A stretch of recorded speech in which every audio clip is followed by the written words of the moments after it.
কেমন আছো বন্ধুরা? তো দেখো, কালকে রাতের অনেকগুলো পান্তা ভাত বেঁচে গিয়েছিল, তাই সকালে ভাবলাম যে পান্তা ভাতগুলো সবাই মিলে খেয়ে নিই। তার জন্য একটু লঙ্কা ভেজে নিচ্ছিলাম আর একটু আলুও ভাজবো।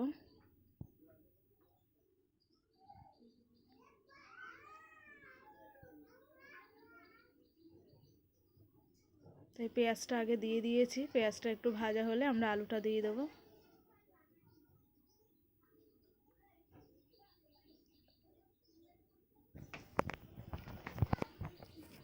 আর একটু ডিমও ভেজে নিচ্ছি।